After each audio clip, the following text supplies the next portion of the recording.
we don't want to be a bonsai.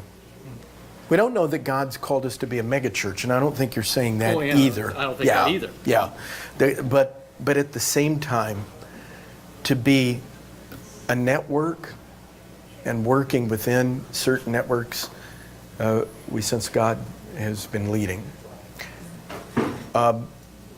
Marcia and I, and she's here, are most concerned about Living Hope in this new move.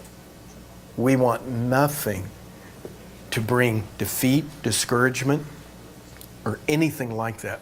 But we do know that change is painful. It's been painful for us. This isn't easy.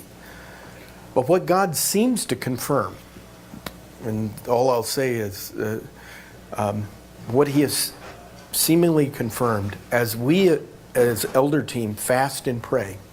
We fast and pray every Wednesday. We do other times as well, but Wednesday are fast and prayer days. And as we've been fasting and praying and sensing this for some time, an affirmation to the work that I think God's called me to, or kingdom leaders, particularly in other churches, are coming to me.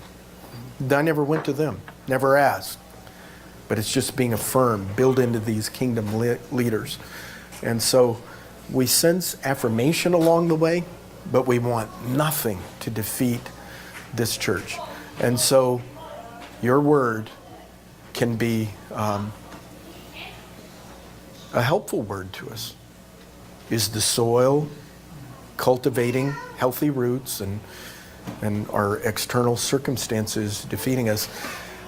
As one who, and I say this very humbly, but called apostolic ministry, part of that evaluation of churches means evaluating this one. Doesn't mean we go do it everywhere else, we don't do it here. We're constantly monitoring and saying, how can we be effective and grow? So my prayer is we wouldn't be a bonsai, but you have given a fair warning. Watch the externals, watch the soil. We're going to do the best we know to do that. I know you've been sitting for a while. I don't know. I'm just, I like churches that are anchored by a pastor. Yes. And I'm a little nervous. I love all the elders. Yes. You guys, I've known you all for years, but I'm not sure, rotating kind of sermon kind of things is the way to go. For me. I'm just, Yeah. I know Dave was an anchor, you're an anchor. Yeah. I used to go to Trinity in Woodbridge, and then there was trouble with the pastor. Okay. But then they got Miles, and he's an anchor. Yeah, he's an anchor. I just like an anchor. Yeah. And I feel like the anchor's moving, and Moving. it's Yeah. just making me a little. It's a good question. Are you equating anchor with who preaches? I kind of like the pastor to be the one to. I don't know if you feel comfortable speaking into that. She doesn't. Okay, that's fine. Yeah. No. I do like having a pastor. I mean, that doesn't make the church or break the church, but for me, I like the anchor of a pastor that I know is the pastor who does the bulk of the teaching. I do like that, starts a whatever and goes through it, and when he goes on vacations or sabbaticals and other people fill in, it's fine, but I kind of like that. I'm not sure. This is just my personal thing, but I don't know if I want to come every week and have a different guy do a different thing. I Which don't we know. haven't said that. No, I know. I'm just telling you that's one of my No, concerns. that's good. That's great. One day it's Dan, one day it's you, one day it's Jerry, one day I don't know. But, But again, we didn't say that. I know. So, I know. I know. I'm just saying. You're talking about pastor and preaching is two different. Randy can Well- address it. I think that's. But I'm just trying to. Again, let's deal with what we know. Yeah. What we know is so preaching's a whole. Forget the mic. Okay. All right. Forget it. That's a whole different issue in terms of, and we have not revealed it yet. Right. So Randy will speak to that. The key is stability, and maybe you can refer to it in terms of preaching of people who other churches even. Yeah. So the question is, can a church grow in your mind and be healthy if it isn't anchored by a pastor, and anchoring means persistent or consistent teaching, that kind of I concept? guess that's Okay. kind of what I'm trying to articulate. Yeah, and it's a good question, Diane. It's a great question. You know, when Paul and Barnabas came to Antioch, Barnabas actually came, went and got Paul. We're going to look at some of this. They taught for a year, and then they moved on. And I'm sure the church said, wait a minute, but you've been the teacher. But the real point of multiplication is raising up those who can then do it. So what we need to do, regardless of this move, is create a preaching team. Doesn't mean it has to change every week. Someone might do a series, a 4-week series, and then somebody else come in. But we do believe that God is raising up gifted preacher teachers in our midst.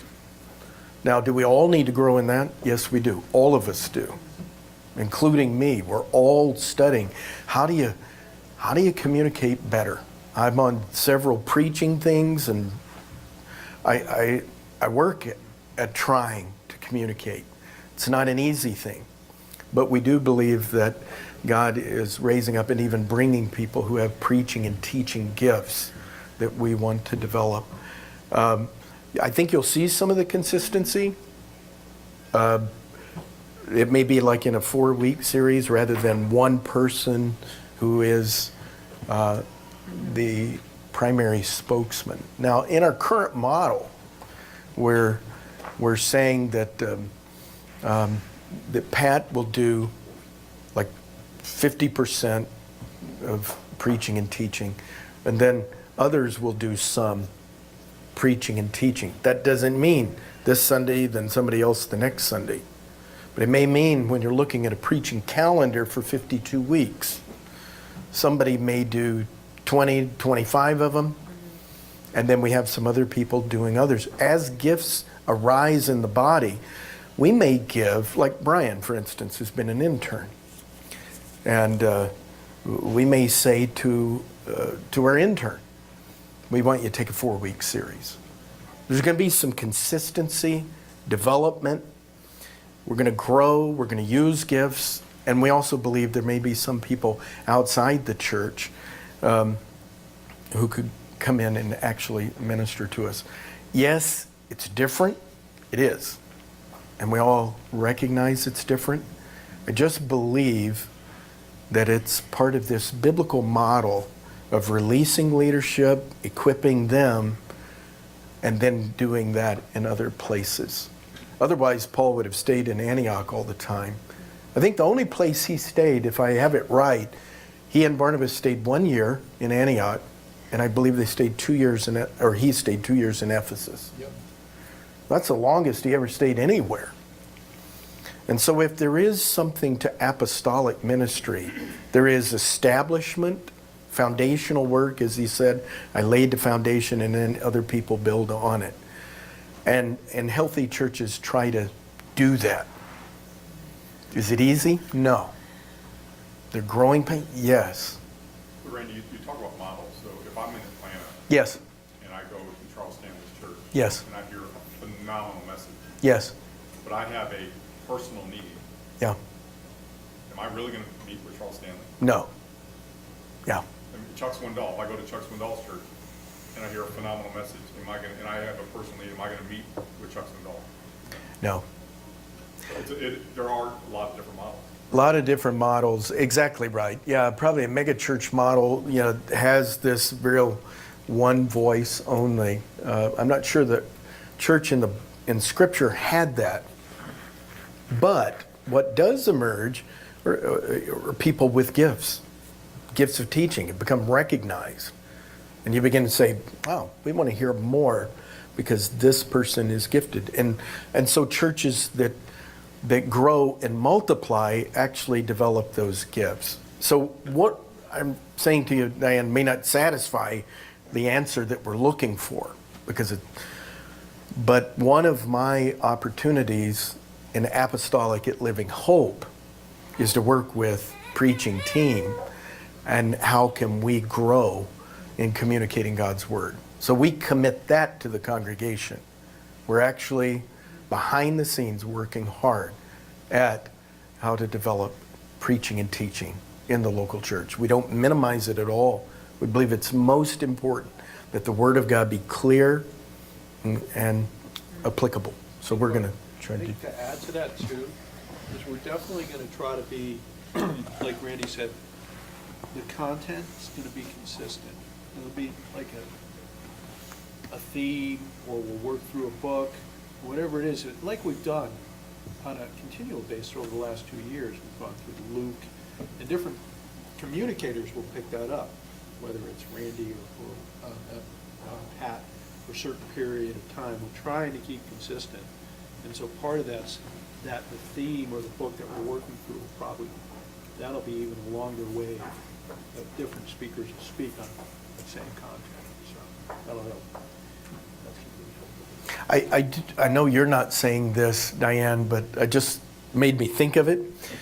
In 1 Corinthians 1, Paul addressed the issue of personalities that were liked more than others. I'm of Apollos, I'm of Paul. This is what he's talking about. Like your teaching and your leadership style. I'm accustomed to it. I like it. I'm a follower of Peter, follower of Paul, follower of Apollos, each with varying degrees. And Paul addressed that and basically said, listen, get all of these guys, I don't care who communicates, off any pedestal. I know you're not saying that, but they're only servants. And so what you're addressing has been around for 2,000 years. It is an issue. But God takes us forward by multiplying gifting, equipping the gifted, and letting them carry out their ministry. So we're really taking seriously that. Now, having said that, I'm not leaving. There will be opportunity for me to preach, and who knows if the elders ask, we'd like you to do 2-3 weeks or whatever. That's what you do. Because as Paul and Barnabas went out from Antioch, it says they came back and stayed for a long time. Well, they didn't just sit there.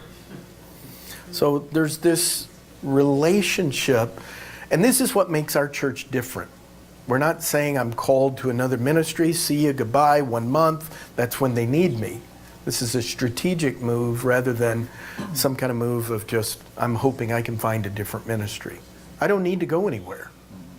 I love Living Hope, and so I don't need to go anywhere So personally. you can see yourself as a pastor of this church and others, in much like Paul, in that he visited churches. He had a cyclical kind of sense of coming back to churches. Yes, he did do that, yeah. And so, yeah, most definitely. But as far as the cyclical, this is where Marcia and I, Yeah, this is our church this family. Pivot point. Yeah, it's our Antioch. Or in a later model in Acts, it's our Ephesus. And someone spoke over us early as a church. Jan Nell did when we first met him. This is going way back. And he said, I lay it before you for you to weigh out, but I sense that you're an Ephesian church. You're an Ephesus church, which is a church that reaches out.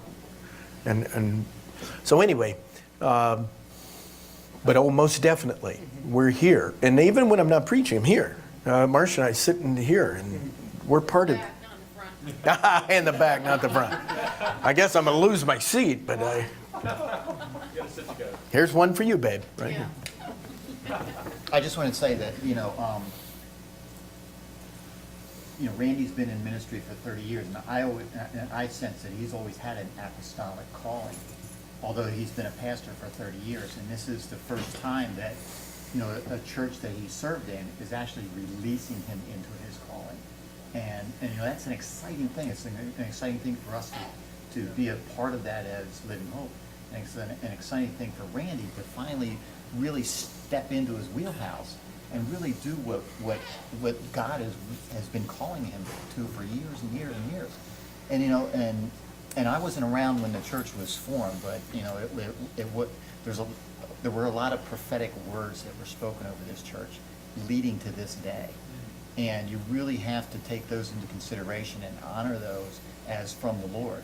And when a word was spoken over this church, that this is going to be a church that thinks outside the box. Well, that's what we're doing. This isn't a typical church model. I don't know that this has ever been done, to send a pastor out that would still be connected to the church. So this is different for all of us. And I'm confident, that God is going to provide for every needs and every concern of everyone in this church. And that this will be an exciting time. We've kind of adopted a saying that the best for Living Hope is yet to come. We really truly believe that in leadership, that the best is yet to come. So it's going to be an exciting time, but not without some, bumps in the road or some concerns or anxieties and things like that. So just wanted to, throw that in there. One time, since we've been here, one of the things that we've been praying about is how the Holy Spirit is going to work to have a revival here in New England. And this could be a stepping stone. That's how I kind of look at it. And we're in the forefront of this. I think it's so exciting to see this. And my question is to the elder team, is how can we support you? You guys have been very sensitive to us. And I'm sure a lot of us appreciate that. But, we want to come around you too, as a church family, to support all of you too. So I think that's my question is how can we, besides prayer, it's things like that, but besides, that we. Scott, your question is how can we as a congregation support the elders? Well, since an elder's role and a pastor elder role is to equip the church for works of service, Pat's actually going to speak to this next week. We're staying right in Ephesians 4 for a few weeks. But you do that by serving. That's how we support, by being active. How can I play an active role? So anyone who does that is supporting. Now, some people may say, I'm not sure what my active role is. Well, that's when we get together and pray with someone and we search out what an active role may mean. And active roles don't mean, once again, just country club setting. Most of the active roles are going to be out. Most of our active roles. A large church in California years ago calculated, and this was a guy who went on to be chaplain of the Senate, but he calculated in his mega church, I have 220 roles for people, but I have 20,000 people coming to church. If all we're thinking about is what can I do when we gather, then they're going to be, most of the people will do nothing. But when I think about being active, I'm not just confined to Sunday morning, not even necessarily even to home group. What is my most effective way to be active for Christ? And if we get out of our box, there are a whole lot of things we can do, any of us. But being active is how we support. That's how we actually do it. The way you and many others are doing, actually doing it. Any other comment, question? Yes, go for it. We gotta leave, sorry. But I just wanted to say, we wholeheartedly and unreservedly support what you guys are doing.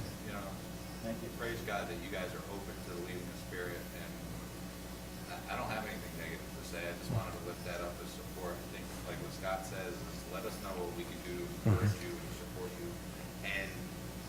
And I also appreciate your sensitivity to, people's doubts and fears, and if anything, maybe that almost in some ways it's like when you go to the doctor and they say this is gonna hurt. You're like, oh, what am I in for? Yeah.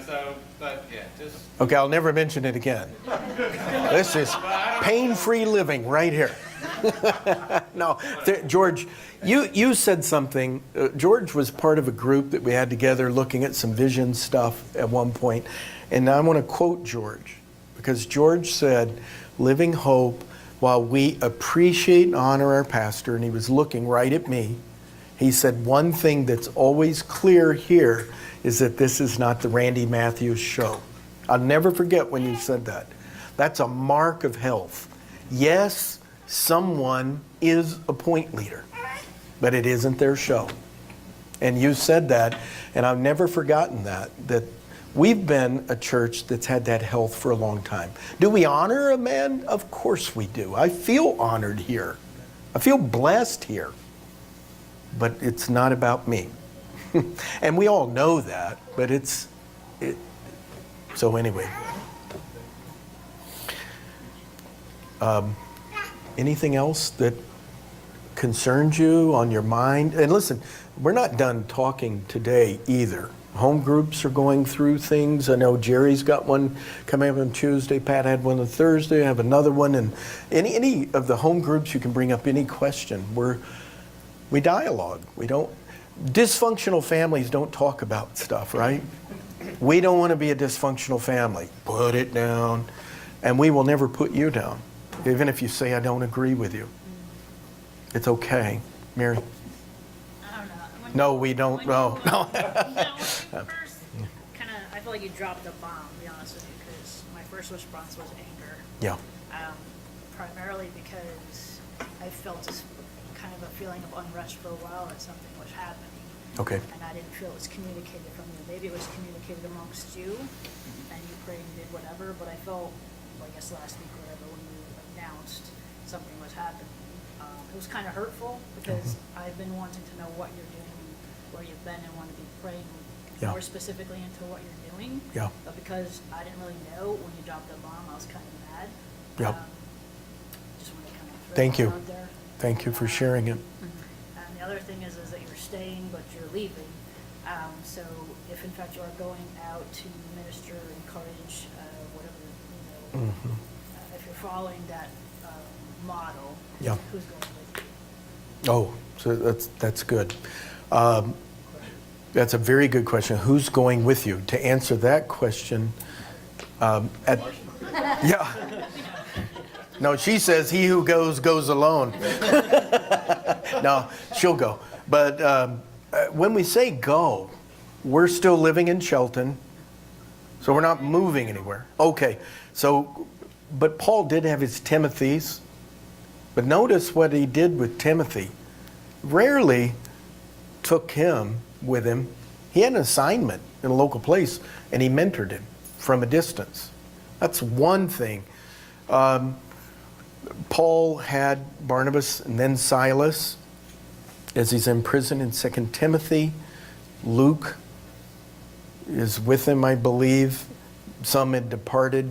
We're going to actually look at this passage. But we're not sure who the Timothys might be, if that's what you're asking. But we are not marshaling, siphoning off the church and say we need a big team to go do something. If we're ministering, let's say another city in Connecticut, we're encouraging a leader, and they go, man, it'd be great to talk to a bivocational pastor, a man gifted bivocational. I may come to Pat and say, hey, Pat, I need you to come with me. It will be determined by the need. It won't be. The team is the church. This is our extension out. But I really appreciate you, Mary, saying that you were mad and that something had been going on and you didn't know. I want to tell you that, and we're going to address this as a congregation because we need to. Whenever anything is birthed, as you know as a mother far better than I do, it involves pain. Birthing of ministries doesn't necessarily follow the same gestation period that we have as humans. This has been stirring in me for 2 years. And it's been painful. It's not easy. You wrestle with it. The things I would wrestle with was, how could I ever concentrate somewhere else when I love Living Hope so much? That would cause angst in me, keep me up at night, bother me. Another question I would say is how in the world can a church this size, maybe, and that's where you're getting, Scott, this size and this age, ever go this way? So you begin to question the timing of things, and it causes you angst, keeps you up at night. The house to get bigger than the foundation. Yeah. But the whole point is that the birthing process is painful. And one thing I'm going to preach on in the weeks to come is that when Jesus said, a kernel of wheat, unless it die, it can never reproduce. As you know from the birthing process, I don't want to put words in your mouth, it feels like death, but life is coming. It hurts. You feel like you're coming unglued. What's happening here? Paul would talk about ministries being the same way. That as a father, and he even uses the image of a mother at times, I'm like a mother to you, tender, caring.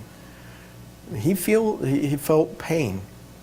Pain that brought scars to his back, so it was physical pain. It wasn't just mental pain.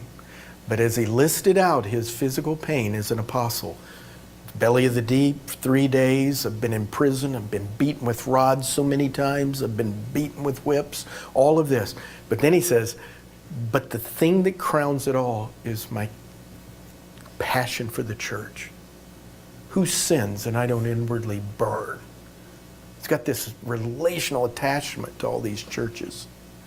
So all I can say to you, Mary, is, yeah, you've sensed something.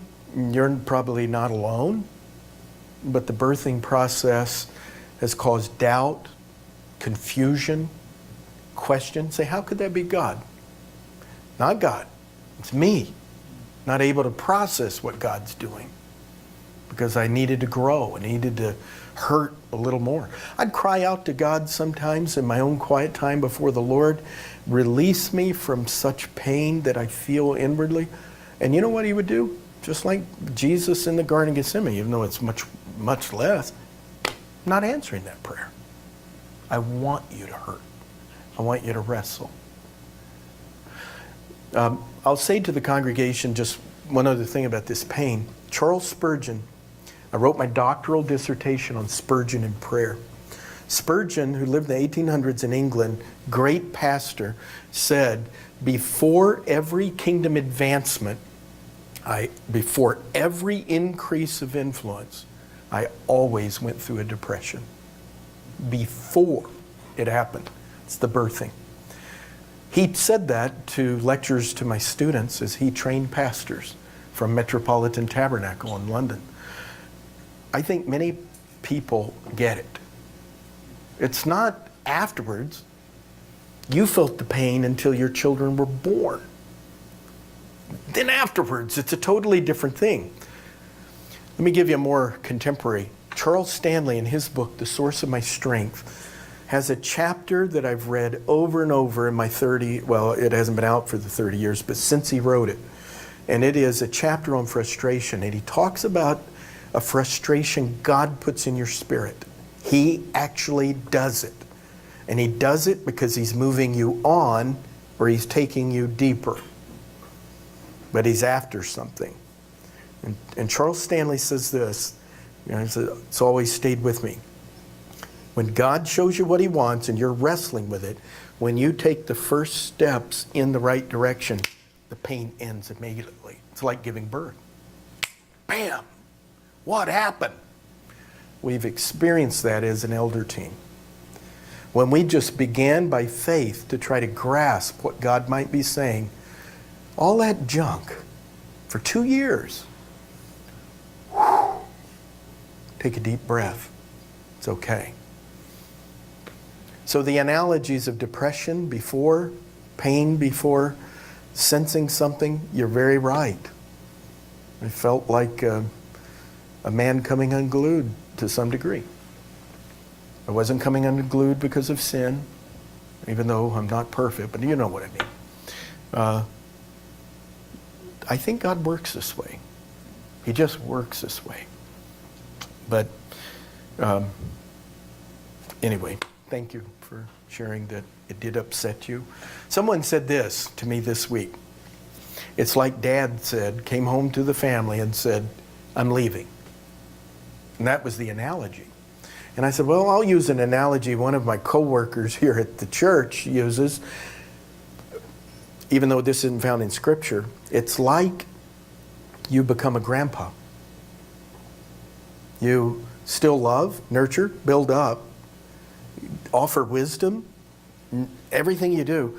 You're just not the direct direct person who's doing the parenting.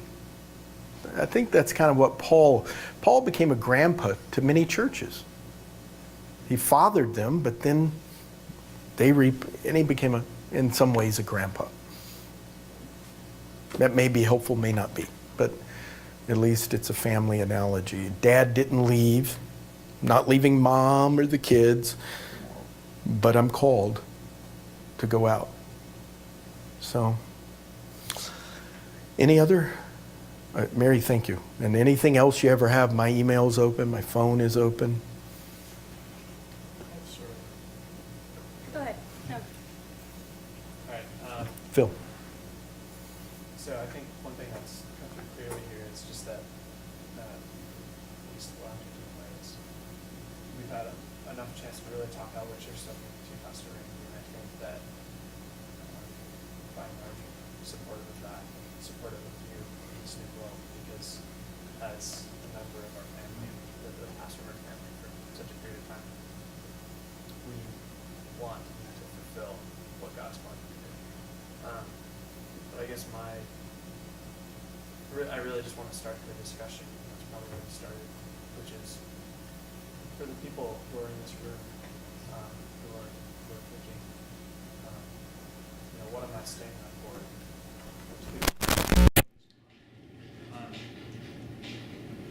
How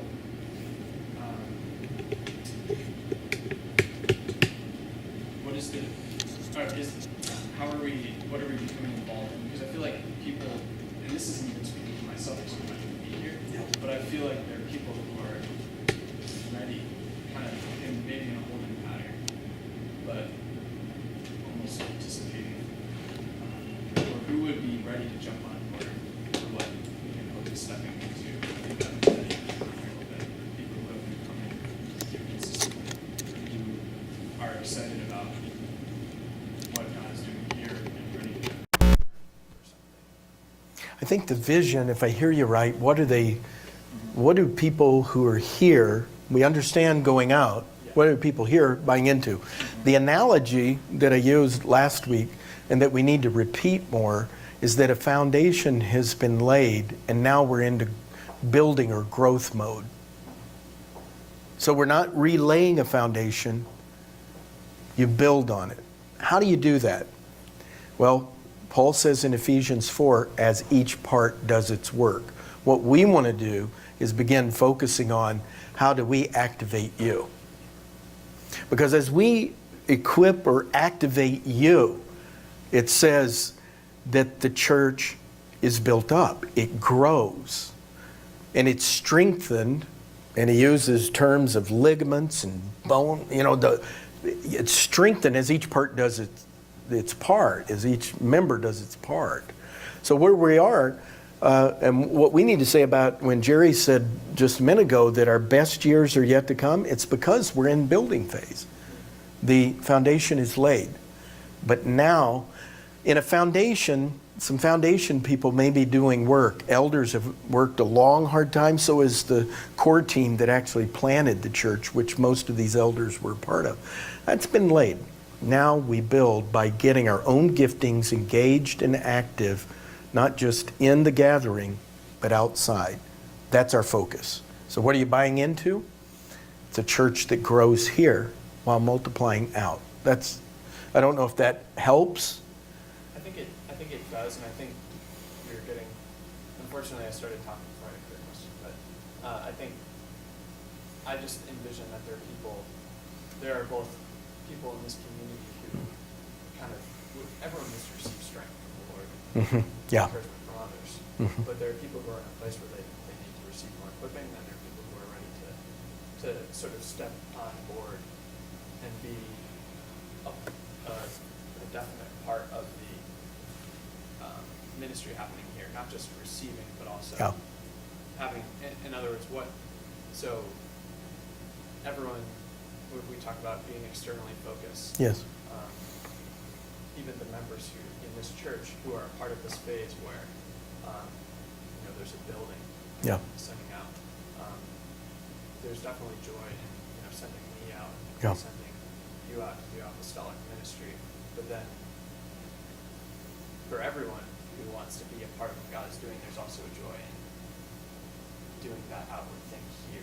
Yes, very much so.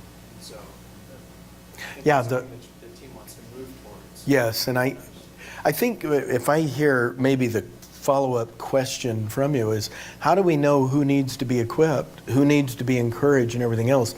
The best place for that to take place is in a home group. Because in any church, when you meet on Sunday mornings, we're not a large church, but leadership just can't do everything here, meeting with individuals or talking. But when you're in a home group, things emerge. Here are my needs. I need help. Boy, here's a kind of like something I'm wondering if it's a calling, it's a passion I need developing. So as our church becomes external, it's got to also grow in its home groups. And that's been one of the hardest things for us to do here. And quite frankly, I was talking with a kingdom leader this week from another significant church in Fairfield County, much, much larger than us. And he said that is their great difficulty too. How do you get home groups alive and nurtured, equipped? It's the challenge of all of us, and we're really trying to give attention to that. But I think the question that you're answering is when we're engaged with people here. We hear needs, we meet needs, we equip, we help. So home groups are important. Brittany? Yeah, so right now I feel like I'm just kind of drinking this all in. Yeah. Still, I don't Yeah. fall to an opinion side. Like Mary, I feel like I felt rumblings, and I Yes. actually feel relief because now I feel like there's some kind of an explanation for what I might have been sensing. My question is about, as you go out to other churches for evaluation and encouragement, about their participation in that, because in the New Testament, it seems like all those churches were kind of forging that model of churches together, where they had people like Paul coming to see them on a periodic basis. But now, as we've been saying, that we don't really have another church today that we can say, oh, we're doing what that church is doing. This is something that's kind of new. So as far as the going out part, I guess I'm a little unsure about the participation of other churches in seeing that kind of model. Well, one very good question. Seeing the participation of other churches in apostolic ministry or apostolic ministry we would have.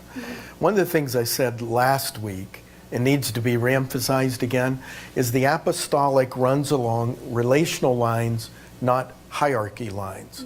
So this is not high church hierarchy, somebody's over. It's not what was once called a shepherding model that really got out of hand with heavy-handed leadership and being the thought police for people. All of that's wrong. It's relational. So where you begin with existing churches in the apostolic, and I used this term last week, I don't ride up on a white horse and say, I'm here to evaluate your church. Somebody actually asked one of our elders last week, does this mean Pastor Randy's going to go evaluate BlackRock? Well, the answer is no. One, it's got to be relational. And if they said, look, we're praying through some things and we would like some wisdom from outside an objective source, and we would love for you to come, well, then apostolic runs on a relational line. But you don't go, I'm no church expert. I'm a man 30 years in ministry who's planted as well as pastored existing churches. All we're saying in that is the collective wisdom of years and the prompting of the Spirit might help certain churches reach breakthrough. That's it.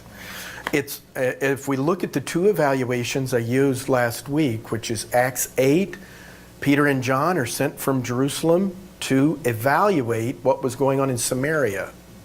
And then the second one is Acts 11. Barnabas is sent from the Jerusalem church to Antioch. Notice their evaluation was always couched in the positive. It wasn't, well, you're getting this wrong. What they looked at, what is God doing? And as they processed that in Acts 8, The Samaritans didn't even know who the Holy Spirit was. Huge need, so they addressed it. In Acts 11, Barnabas sees evidence of the grace of God. It's positive.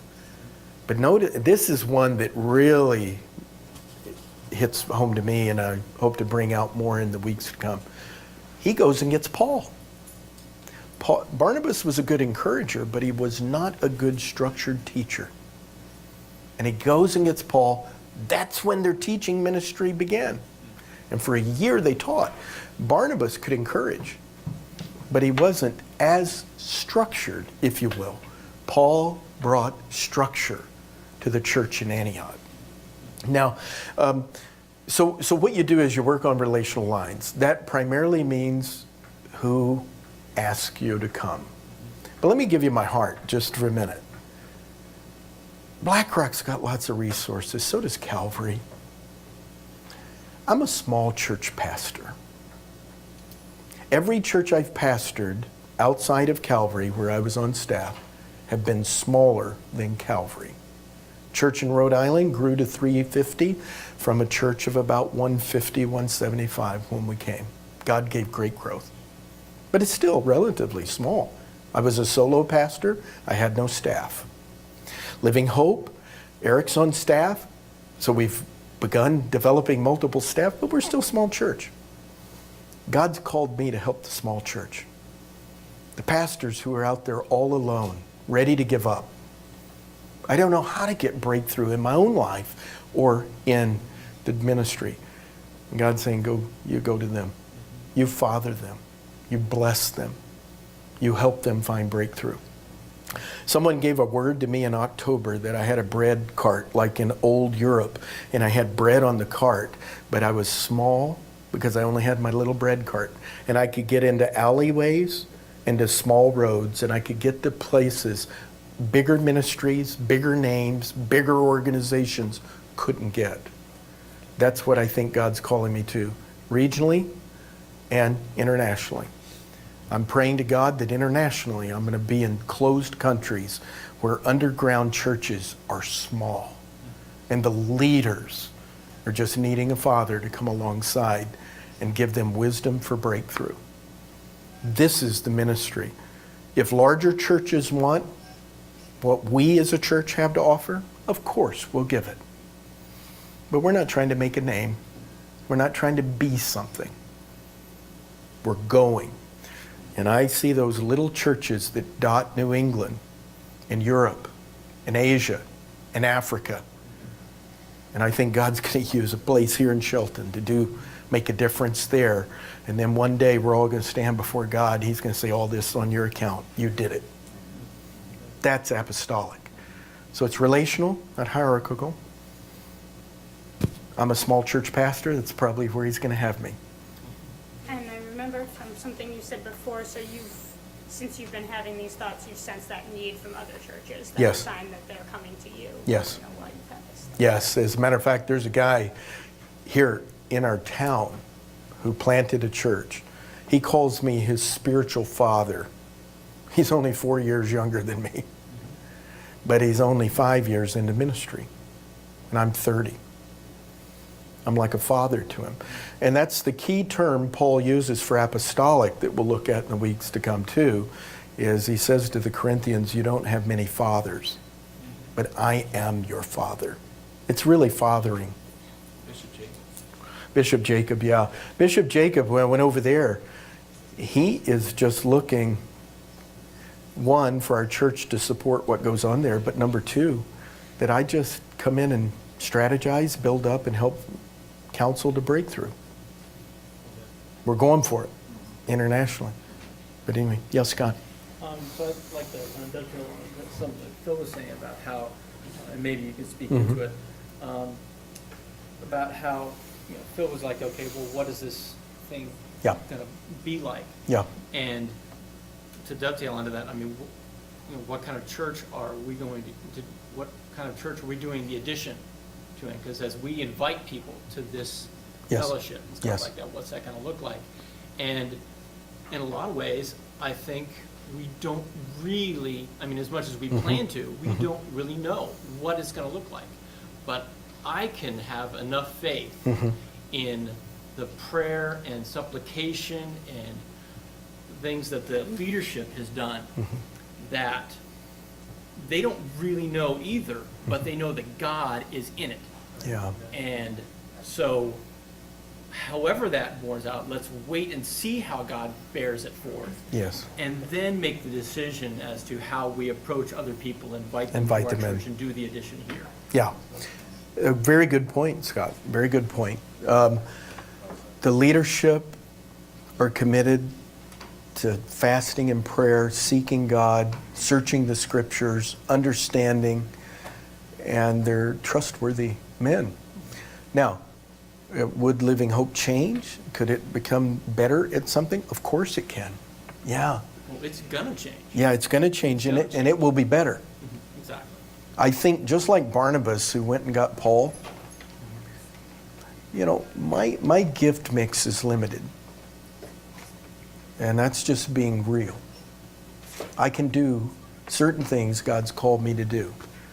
There comes a time in the life of a church when you say, we need to go get somebody.